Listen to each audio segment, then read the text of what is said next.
Hi everyone, welcome back into another one. I keep being asked over the last few weeks that I asked for loads of questions, you gave me loads of questions, and I haven't answered any yet. So today, Q&A, let's go straight into it.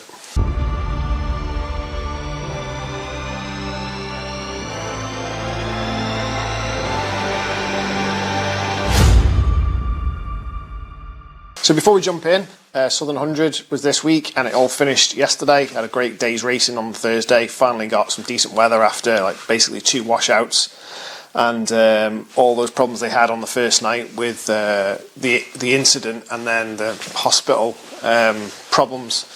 So those of you who don't know how it works is that there needs to be a certain amount of beds available at the hospital, and department wise obviously ICU and things have to have a certain amount of space in case the worst happens while there's racing on the Isle of Man.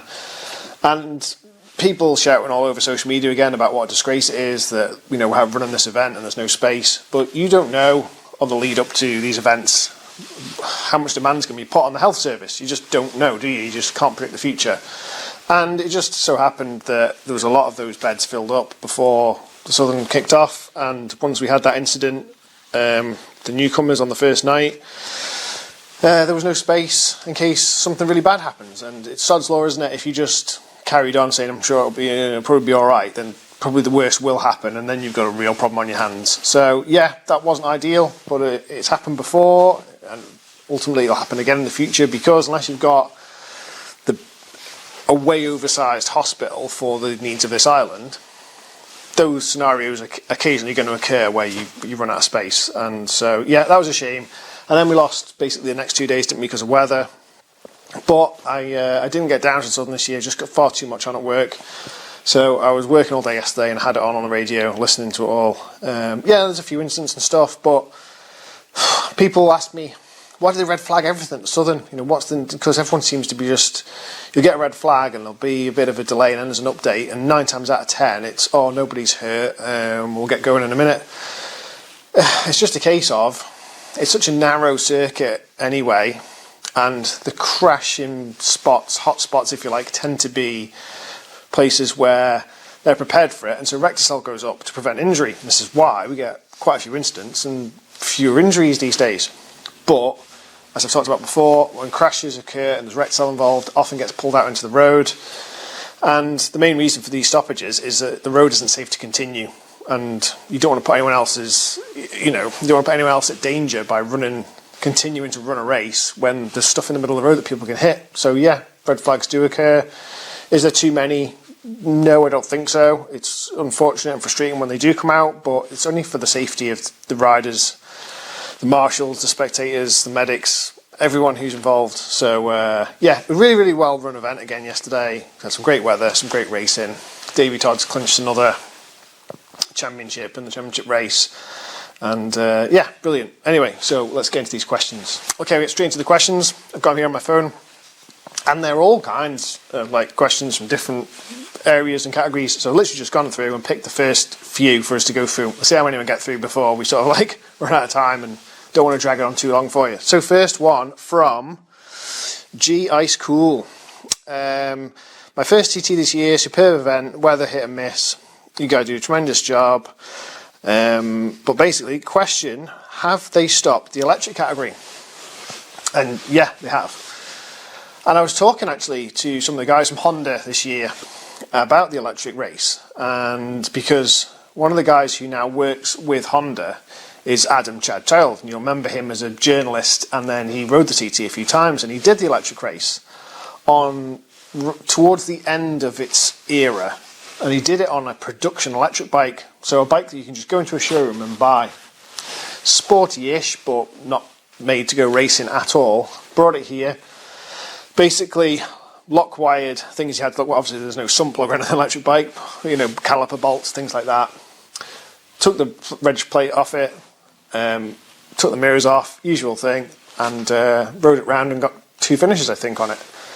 And we're talking about the whole electric thing, isn't it? It's dead controversial, especially in our world where everyone's a petrol head. Nobody really likes the electric thing, but those Mugen bikes were special, weren't they? And if you looked at that whole paddock when the Mugen bikes were here, they were the most specialised, technologically advanced, just unique, one-off, bespoke pieces of engineering in the TT paddock.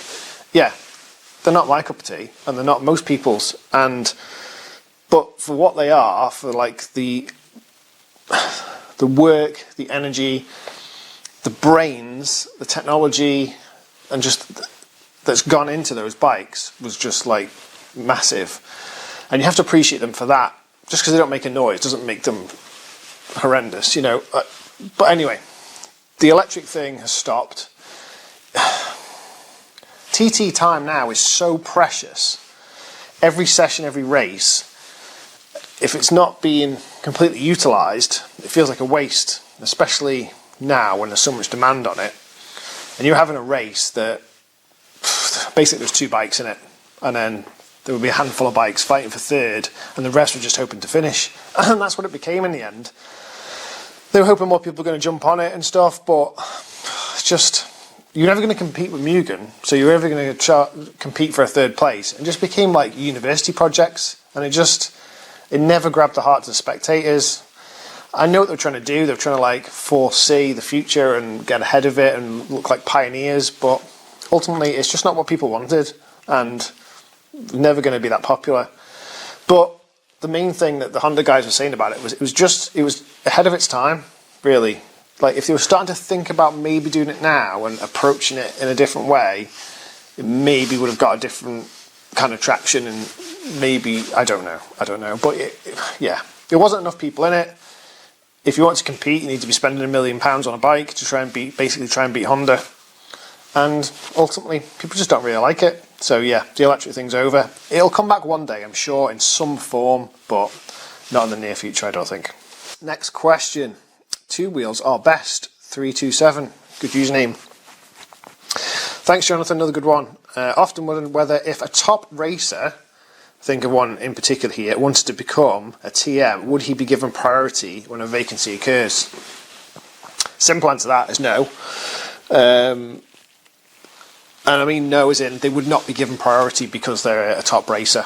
It's not the most essential thing on the list of things you need to be a TM. And if you listen to my podcast last week I did on Manx Radio, I talk a bit about this. And I say you could be the most successful TT racer in the world, or you could be the best doctor or surgeon in the world, or you could be a paramedic, but there's more to it than that. It's more of a collective thing of skills, abilities, but how you are as a person is so important because you need to fit into this team. And so there's loads of things to take into account, and Tony, who's our number 1, he picks the team, he recruits, he gets the people that he thinks are going to be the best fit for this team, and it's testament to Tony the way he's done that over the last, well, since I've been involved in the last 8 years, but since he's been number 1. And I think the teams we've got is amazing. And so if a top TT racer was interested and he ticks all the boxes, absolutely he's got a chance of getting in, but he wouldn't be given priority over somebody who wasn't a top TT racer, and that's just the simple answer to that one. Jason asks, are there any TM posters we can get? So a few people have asked me about posters and merchandise and stuff like that, and I know it's not obviously going to be the most popular thing in the world, but I have talked to somebody who's a photographer and about the places that he uses to get prints and stuff made, and there's a good chance you might be able to get some stuff at quite a big discount. The idea being if we can get some of our best pictures, maybe a group pictures or some of our best ones out, big wheelies or whatever it is, if we can get them like available to us at a decent rate, and then we'll obviously put a bit on it, sell them to you guys, and obviously all the profits we'll put into the helicopter fund or injured riders fund, or pick something, or get you guys to vote on which one you want it to go to. So yeah, we're looking at possibly doing that. Anybody who thinks that's a good idea and you'd be interested in any of that stuff, please leave a comment below, because I don't want to do loads of work to try and put it in place and then like we sell 3 of them. So just let us know if you'd be interested at all. Like, take no offence if you're not, because I just wouldn't take any offence. But if you are, let us know and we'll see if it's worth doing, and if we can drum up a bit of extra money for those charities, then that'd be brilliant. So yeah, just let us know on that one. Next one, Matt Savage, all the way from the US of A. For those of us watching in the USA, we're not familiar with the differences between the classes, as perhaps somebody who watches BSB would be. Any content you post or watch, but a vlog on what bikes and mods are allowed in each class would be helpful for us in the States. Yeah, I'll definitely do one of those. I'm just thinking, like, I think I remember James Hillier did one, difference between a superbike and a super stock. And I'm sure there's been something like on the TT videos in the past where they talk about what you can do to each bike and things. I think Steve Parrish might have done it. But thinking about that now, they were quite old and how much detail they went to. So yeah, I'll definitely do one of those. I'll do one about the different classes, how they vary, difference from obviously stock, super sport, super bike, lightweight, all the rest of it. Yeah, good idea, that one. I'll do one of those and we'll see how many of you guys want to watch that. In here, no name, so just a username. Did you ever get to open the pack of smokes in your bag? No. Didn't ask once for them. Normally I get asked by a couple of people, like spectators, and obviously I keep them in there for the odd rider who wants them. But I'm guessing Manx Grand Prix will be a different story, simply for the fact that Manx Grand Prix tends to have, let's just say, an older pool of riders who are a bit more old school, if you like. Tend to be a few more smokers in that club. But also, the more important reason is at the Manx Grand Prix, people break down a hell of a lot more. So we've had instances where I'm at Ballacrane and we can have 5, 6, 7 riders who've broken down, sat at Ballacrane waiting for a lift on a practice night. So I'm sure that we get opened up at Grand Prix. But yeah, still in my bag and still ready to be fired up on that one. A couple of you guys asking about my strawberries. I'm not going to go into it, but here's a picture of some of them. Had a good harvest. Been a bit late this year. Last year I had loads straight after TT, but now it's like only about now they're coming later because we've had it a lot cooler leading up, but now I'm getting good harvest now, real good harvest. So yeah, can't beat the strawberries. GS Property asks, how's the guy who had the off at Hanley's? Hopefully he's on the mend. Now, he asked this a few weeks ago and a couple of people have replied. DSM from that sector has replied, but we were waiting on more and more news coming about Jack. He was the one that we were most concerned about. Obviously it happened on the last day, so it sounds a little bit, but when the TT sort of ends, less news comes through, whereas if someone has an accident earlier in the week, you tend to get more news about their recovery and treatment filtered through because the event's still on. So when someone has a crash on the last day, sometimes you might not hear anything for ages or hear anything at all in some cases. But Jack himself posted this week, a few days ago, saying that he is awake now, which is the first priority really, is to see if they wake up and when they do, how they are. He obviously seems completely with it. He knows he's got a long road to recovery, but he has been told he's going to make a full recovery, which is just like the best news ever, because immediately after the TT, you're like, great, we don't have any fatalities, and we talked about that, and it's rare, and it's great to be able to say that. But you didn't want then Jack to be in a terrible way or worse eventually, because you don't know how it's going to end. But brilliant news come out about that, so really, really happy, made up. And we've got time, I think we'll just squeeze one more in. So George says, what happens to the road furniture at Quarterbridge, for example, during TT week? Is it all removable? I think what you mean is it removable between sessions, and there's a few small bits that they will put out just for the session.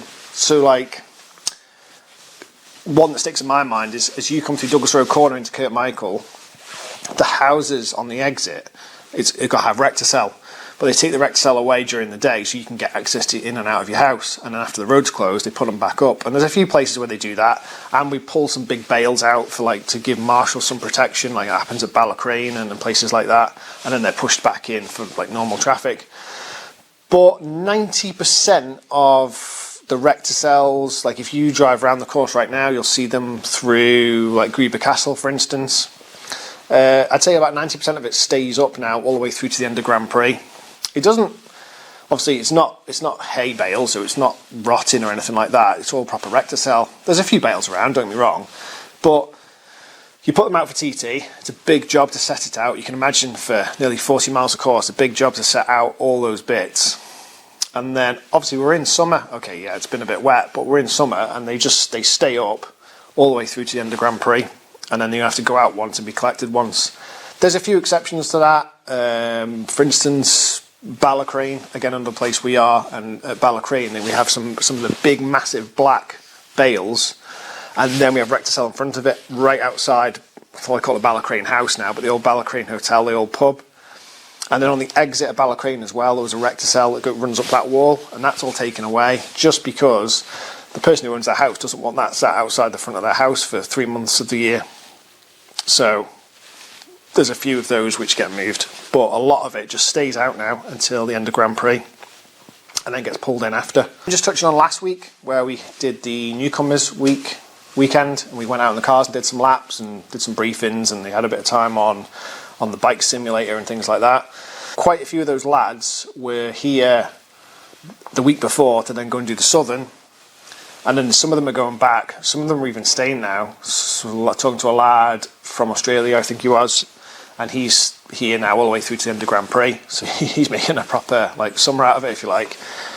But quite a few of them were down the Southern, and some of them some really good showings. So it starts to then open your eyes to a few of the lads who you think are going to be going well at the Manx. And like I said before, looking forward to these lads who are going to be sort of the next Manx Grand Prix winners and eventually TT riders is an exciting part of it.